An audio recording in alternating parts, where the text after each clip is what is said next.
Okay guys, so I'm walking back to my car because I can't be in there with her while she takes the test, and I'm so devastated. Like, that's my baby.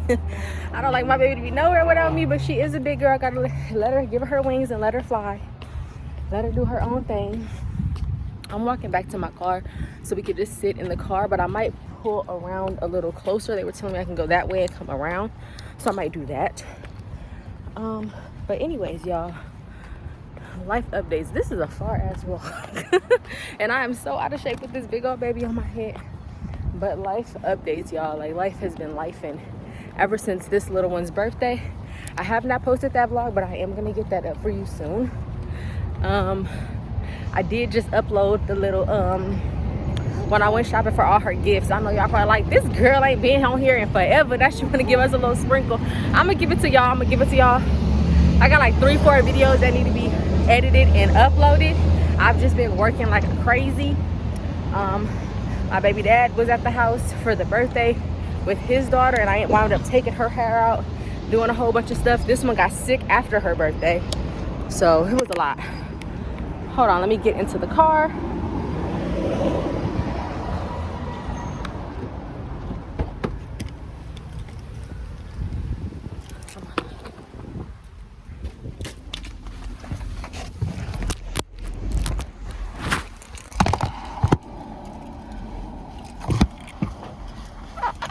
Okay, so yeah, this one got sick right before her birthday. Like, love her too, love her, kisses. Let me turn the AC on because it's hot, baby, it's hot. My little baby got sick right before her birthday, like literally the night before. She was like sniffling, and I said, oh Lord, please Jesus, don't let her be sick. But on her birthday, so she wasn't sick on her birthday, but when we went to that play place, the LOL Kids Club, the Kids Empire, she was playing in the ball pit, and for some reason she just kept eating the balls. But not only that, but it was a lot of kids in there. We don't know how clean they was. I tried to stay sanitized down, but it wasn't working. We went to eat, they ate, came back, didn't clean our hands after eating, and went back to playing. And it was just a lot of germs just traveling from everywhere. So I wasn't on my P's and Q's, and so I'll admit that. I should have been on it, but I wasn't. So it's my fault that my baby is sick. And then the next day, we were up till like 3-4 o'clock in the morning. Like, literally, we were up. I woke up at 5 in the morning because she was up. Like, she just couldn't breathe. She was really congested. Her nose wouldn't stop running. I said, dang, baby, you must have got COVID or something. But no, y'all know COVID ain't even a really big thing. But you know how when people had COVID, when I had COVID, my nose just was running and running and running and running. Like, it was like mucus galore. Whew, it was a lot going on. It was a lot. I ended up getting her a humidifier. I'm gonna post that vlog too. I got a lot. I'm trying to tell you, like, I've been working. I just haven't been finishing the work I started. But yeah, this baby is doing great now. She's happy. She's smiling now. I love her, mommy. Love her, mommy. Say, where's my sissy, huh? We gotta sit here and wait for her. They said it's gonna take about 2 hours, which is I'm okay with because her basketball practice has gotten canceled. Here, let me take you out of this. Want to sit on your own right here? Her basketball practice was canceled. Yeah, so we ain't got to be out in the hot sun because it's like almost 100-degree weather out here. And the big baby angel basketball practices be like one day it's inside the gym, and then the next session it's outside. But the gym is like, it's too hot for y'all to be outside. Hi, are you okay? See, she still got the sniffles. Are you okay, my baby? Give me this. Why you have that? Why you touching mama coins? You're so curious, huh? You just want to see and know what everything is, huh? Y'all, I ain't got no lip gloss on. The Holy Spirit been working on me today, for real, for real. I don't know if I told y'all because I've been doing stuff, but the credit card that I had that was $2,000, I paid that one down. Yay! Praise to me, paid that one down. It reported on one credit report, but not the other two. And it's supposed to report to all three. So on one report, my score went up about 70 points. So that was a plus for me. And like I told y'all, I'm trying to get a car because this car is like literally on its last leg. The brakes are going out. Although I did buy the part for this car to get it fixed, I'm still gonna fix it, but I am trying to get another one. But back to the story. So that reported to one credit report, went up about 70 points. The other two, I'm still waiting for it to report. Experian.com is playing games with me because it just won't show my utilization for that card. It won't show that I made the payment, that I have a zero balance. I have actually a negative $15 balance because I paid my credit card $15 over than what I should have paid it, and I don't know how, but your girl was just making payments. I was like literally determined to get this to get that credit card paid down. But meanwhile, one of my other cards closed, but that's another story. I don't even want to talk about it, but I'm kind of glad because I hated that credit card anyway. Like, don't ever get Credit One Bank. Don't ever get a card with them. They gonna take forever to take their payment out. It's gonna take forever to post. It just was not worth it. Then they gonna get mad at me because somebody else snatched their money up. Well, y'all wasn't quick enough. I'm sorry, snooze, you lose. But anyways, what else is happening? Oh, I had a collection with KayKay for $695, right? A collection, and I'm going back and forth with this collection company because they put it on my report. They got the wrong information on my report. They ain't got accurate information. Like, I'm going back and forth with them, right? So God gave me the idea. He said, call KayKay and pay them in full. And I'm like, all right, God, I got the money, you feel me? Because I already paid my credit card off, so I have that credit availability after the statement post. I'm okay with that. I'm like, all right, God, if that's what you want me to do, if that's the plan, I'm gonna move with you. What you want me to do? So he like called him and paid off. I called KayKay right here, right down the street from where I'm at, from where the big girl school is at, because I want my baby to go there too when I start working. So I called them and I'm like, hey, I have a balance with you guys. I just want to know if I can pay it, right? Because I did call the collection company. They said I could pay like $300, but it was still gonna be on my credit as settled, and I didn't want it to show that because I know they tricks. When they say that they say it'd be settled, they not gonna delete it from your report. I don't want this to be on my credit report. I don't want this to ever have a trace and be there ever again. Don't come back, because they'll be like, oh well, you settled, but you ain't get it in right in, whoop-de-whoop, and now it's coming back for the remaining balance 2, 3, 4 years later. I'm not gonna play with y'all. That's the same thing what happened with Progressive, but that's another story. Like, my credit was all over the place, but when I tell you I'm really working, the Spirit is really working in me. God is really trying to grow me up. Like, you a big girl now, get your stuff together. But at the same time, yeah, I'm a big girl now, but at the same time, don't let these folks play with you. Kind of know the law. So that's what I know the law for the most part. So anyway, so I called KayKay because the collection agency wanted $300. I'm like, I ain't gonna do that. I called KayKay. I said, I want to pay off my balance with y'all. She looking up my account. She like, ow, why you want to fight? Look, if you book, you got some oranges on your lip. I called KayKay and they like, ma'am, you don't have no balance with us.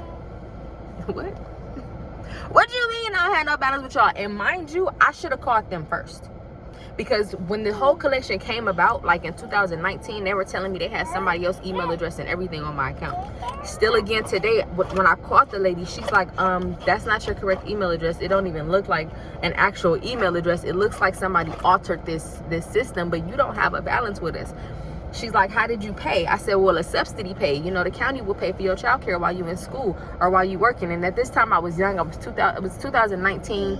This is what, it was 2016. So that's what, 4, 5, 6, 7 years ago? 7 years ago. I'm 28 right now. I was 21. Where was I when I was 21? Baby, I don't even know where I was when I was 21. I know I had a place. I think I was a traveling stylist or working at a warehouse or something like that. But I know my baby was in school. And anyway, she only stayed there for like 2-3 months, like June to August or something like that. And so she like, you don't owe a balance with us. The subsidy pays for most of it. You just got to pay out of pocket. And she like, it don't show that you owe nothing out of pocket. And I'm like, for real? Like, wait a minute. Break it down. She like, yeah, this is weird. She was like, I'm gonna put you on hold so I can talk to somebody else about it, because mind you, this is a new director. Keyword, a new director. And of the place, like a new principal, like a new, the new head person of the place, like they're the manager basically. And so she's like, I'm gonna call a different district, a different campus director, and see if they have any records, if it was sold, if it was like not sold, but if it was just kind of mixed up in the sauce, you feel me? Like if another director kind of knows of what that director was doing when they were doing what they was doing. So she gets back to me and she like, yeah, baby, you don't owe nothing. I said, can you send me an email and tell me that? She like, yeah, I can send you a ledger, but it's not going to say much. But all it says is that the beginning balance from June was 0 and the ending balance when my daughter stopped coming was 0. So you telling me that this collection agency got an account for me for $695, but the actual company that they're collecting on behalf of says that I owe them nothing. What? Baby, send me that letter, please. Send me that letter. Love her, mommy. Love me, huh? Send me that letter, okay? Because I need some proof. Like, I need to understand what's going on. What's the get down because somebody got they wires crossed. I gotta go fix my glasses too. We gotta go do that. So that extra money that I'm saving. Child, what's the matter with her? You want to eat? Say want to eat, mom. Say want to eat, mom. Yeah, get out the sun, baby. Get her out the sun, baby girl. Baby mama, get her out the sun. Anyways, so the collection agency, they got their wires crossed because how you telling me I owe you some money, but in fact the actual company that you collecting on behalf of says I don't owe you nothing. What's going on? And then looking at the paper, the ledger, and the kicker is that the ledgers match up, the dates match up, but the dates match up, but the payments don't match up. I even told the lady on the phone, I said, y'all charging me for something from like September 13th, the full tuition, but it doesn't say that my daughter went to school those days. And in fact, my daughter's provider turned into my mother. So I went to the subsidy county place and I was like, I want my mom to be the child care provider because I think we were living with my mom and it was just more convenient for my mom to watch her and get paid rather than me taking her to and fro. Or I might have lost a car. I don't know what happened back then. I know I was going through a lot. I was young. But I know that during that time in September, my mom was the provider. So this whole thing was like a crock of bull. Like, it was not accurate at all. And she's like, yeah, like, I don't understand, like, where this is coming from. All she's telling me is you have a zero balance, ma'am. You have a zero balance, zero balance, zero balance, zero balance, zero balance. Like, it's nothing else that I can ask her that's gonna give her a different answer. She just keeps telling me you have a zero balance, and you're more than welcome to bring your next child, your new baby, right? So I'm sitting here confused. I'm looking at the ledgers, the numbers, the dates match up, but the account numbers don't match up. Nothing on there matches up. And you better know I'm super detective, okay? Because when I went to Maranello and they screwed me out of my financial aid money, you better believe I was looking through that ledger, looking through that paperwork, checking dates and checking times, and I knew exactly what was going on. That's why I decided to be an accountant major. Because I was like, oh, I can keep books like a mug. I can do this. This is fun. This is what I do, okay? Like, I'm not finna let me play me out of my drawers, baby. You not finna do it, okay? So, with that being said, so then I go back to Experian. Yeah, the same Experian I'm having problems with that won't upgrade my Navy Federal credit card balance to zero. Although it's negative 15, but to zero. I'm like, how do I give y'all this information? I could mail a dispute. I think I will mail it because I was planning on doing that today. But I wanted to call them because maybe they can do it quicker. Because essentially, all I'm telling them is that I have a zero balance and this company isn't reporting it as a zero balance. I think this might be a case of mistaken identity. You know, because I don't just want to go in there and be like, oh, I paid it, because I didn't pay anything. But I have reason to believe that they don't have accurate information. This couldn't possibly be me who you're speaking of, because it says I have no balance. So whatever happened, it even said in their letter that they used like a different payment processing type of thing. So I'm thinking like maybe my name or my child's name was similar to someone else's, because Angel's name is Angel, and that's a very familiar name. Although our last names aren't too familiar, but you know, if somebody can go through their ledger and they're using first names only, it can easily be Angel McKinley, Angel Martinez, Angel Mendez. It can be anything that's kind of like anything. Angel Martin. It can be anyone that's close to A and an M. You know, it's very, very similar. She has a very common name. So I'm thinking that's the case. That's what happened. But they telling me anyways. They telling me I gotta upload the documents or whatever. But I still might end up mailing it off. Like, I don't owe y'all nothing. And I'm gonna mail it to the collection agency too. Like, this says I don't owe y'all nothing. And y'all haven't done an accurate report or accurate investigation. Because Experian, by law, according to the, don't get me to quote these little acronyms, baby, because I don't know. But the Fair FDCPA, Fair Debt Collection Practices Act, is that the credit bureaus have to do a complete and accurate. My credit report has to be complete and accurate. It has to be complete which means that the open date, end date, payment arrangements, anything that I paid for, any amount I paid, when I paid it, how much I paid, everything has to be completed. When this is going to be off my credit report, when it first opened up, complete and accurate. And then it has to be, it has to be complete, and then it has to be accurate. So this has to be me. And that's not accurate. If the company, the actual company is saying I have a zero balance, but this collection is saying that I owe them almost $700, that's not accurate. Those amounts don't match up. So you didn't do a full investigation. So by not doing a full investigation, I might have to take you to court, because now this is defamation of character. Now you saying that I owe a bill that I don't owe. You saying that I don't pay my bills on time. That's defamation of character. And from jump, I never thought that I owed this collection. When they called me in 2019, because that's when I started getting into the credit thing. I was like, I need to get my credit right. I want to buy a house soon. And now I'm in that time where I'm like, I want to buy a house, and I'm still dealing with the same stuff, but I just know a little bit more. So they called me, and I'm like, I don't owe this debt. They had a totally different email address than what the lady that just told me over the phone with yesterday had. So it's just a whole bunch of hoopla. You didn't do a fair investigation. You didn't do a real investigation. You didn't contact the company, because how are you going to verify information if you don't even contact the company? You just believe in this credit reporting agency, but they can lie. You know how many credit reporting companies are sued daily because they lie? Do you know how many complaints are filed against them at the CFPB? Consumer, I don't know what that stands for. I'm gonna write it up here. The CFPB, though, do you know how many complaints? I've complained about them twice. I complained about errands. I complained because people don't follow debt collection practices. You're violating my rights. So why would you even believe them? Why would you take the shortcut out? Oh, because a lot of people don't stand up for their rights. A lot of people don't stand up and be like, this is not accurate. This is defamation of character. A lot of people don't hold the credit reporting companies like Experian, Equifax, and TransUnion. They don't hold them responsible for their negligence. You were negligent in this, and so you caused me damage. My credit score was in the 690s, almost 700s. And then I had this collection hit, and it dropped my score like almost 100 points. What are you talking about? And that's a loss for me. I can't go get no credit card. I can't go get no funding or nothing. I'm trying to start my business and buy a house. This is causing me to be in further debt. This is detrimental to my life. You know, I can't move forward. This is hindering me. This is stuff that you got to know to grow, baby. You got to know, okay? And when it comes to me, I don't play by my credit. I don't play by my credit, baby. That's why when I was in debt for a little while with my credit card, that $200, I was like, I gotta pay. Because I can't be in debt no more. My credit score can't be low. And it's not even about my credit score mainly. It's about my credit profile. Because I can build up a 700 with that collection on there, but why would I? It's harder. If somebody is looking at something on your credit report and be like, you ain't even paid your bills.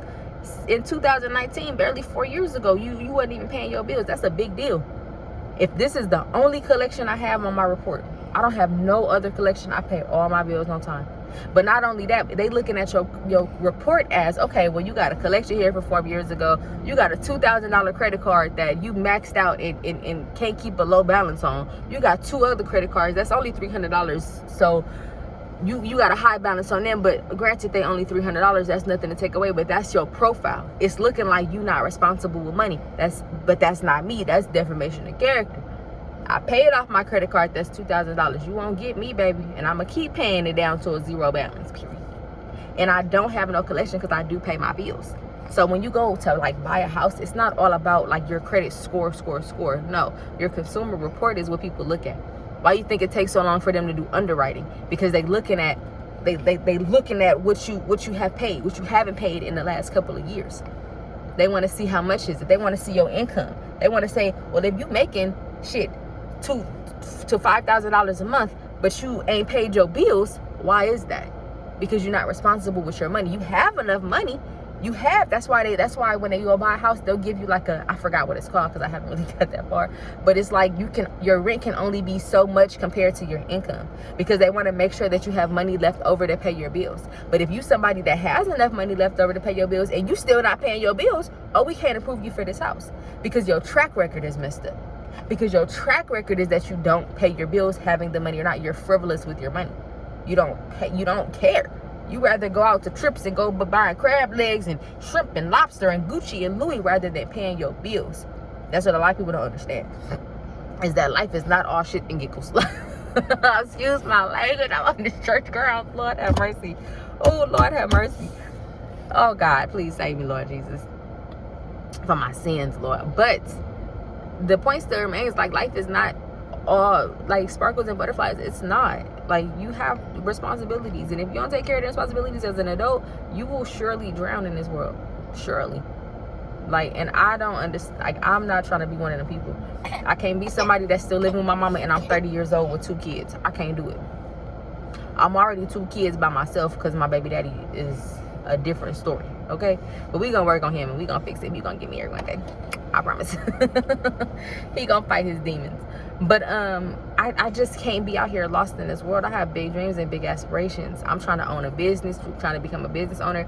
I don't think I told y'all, but it's not just for me to get a car right now. Yeah, that's fine. I can get a brand new car right now if I wanted to, but that's not the end goal. The end goal is to buy a house and to start my business. I want to have my own hair salon, and I can't do that with bad credit, because how I'm gonna get a loan from the SBA if I don't pay my bills? They're gonna be looking at me like, girl, stop playing. Because also, like, it break it down like this too. An SBA loan, you're gonna have that loan for like the next 15 years. So having that loan, they're gonna look back at the last 15 years and see how many accounts have you had? How much debt do you have? How many times have you paid your balances on time, your payments on time? They're gonna look back, because going forward, I have this loan for 15 years. They wanna know, well, in the next 4 or 5 years, are you gonna stop paying because you got that collection from 4 years ago? You stop paying on that. It's been about 4 years, you stopped paying on that and you still haven't paid it. So what's going on? You want a loan for 15 years. Are you going to be able to keep up with these payments for 15 years? Or are you going to stop at the 4-year mark and be like, oh, I give up, I'm over it? Because your track record is like that. They want to see how much you pay. That's why it's so important to pay your credit cards on time and all the time. And don't have no collections on your report. You better off having no collections, no accounts, than having a million collections. You better off having no credit cards, no collections, no cars, than having 1 collection or 1 late payment. Because it's somebody who never had it, they can't judge you on your track record because you've never had it. I can't judge a person off their payment history if you've never had a payment history. All they gonna say is, okay, establish a credit history. They gonna tell you, go get a loan, go get a line of credit, go get you a car, make that monthly payment if you're making enough money. Maybe not something too big, but something that you can handle. And it don't matter how much it is. All that matters is if you can pay it. Because believe it or not, people cannot make the smallest payments of $25. People don't want to do that. Like, literally more than half of America is in debt because they don't know how to manage their money. So you think that it's hard out here to get a house, and it's hard out here to get a loan, and the recession, it's bad and stuff like that. Prices of homes are high. Let me tell you why the prices of homes are high. They're high because not enough people are buying homes.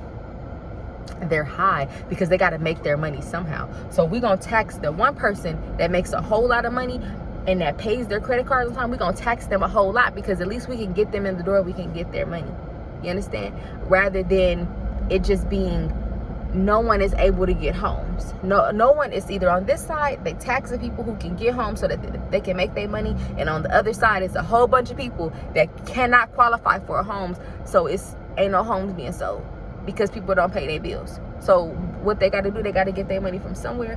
And now imagine if all of America was just, they paid their bills on time, everything was good, money was rolling in, it was rotating, people wasn't scamming and scheming, and they wasn't finessing and robbing banks and stuff and robbing people for their EBT funds and stuff like that. Imagine that the economy was good, and as fast as people spent their money, they made their money and they paid their bills, then the economy would come down, then the interest rates would come down. But the government got to pay itself some type of way.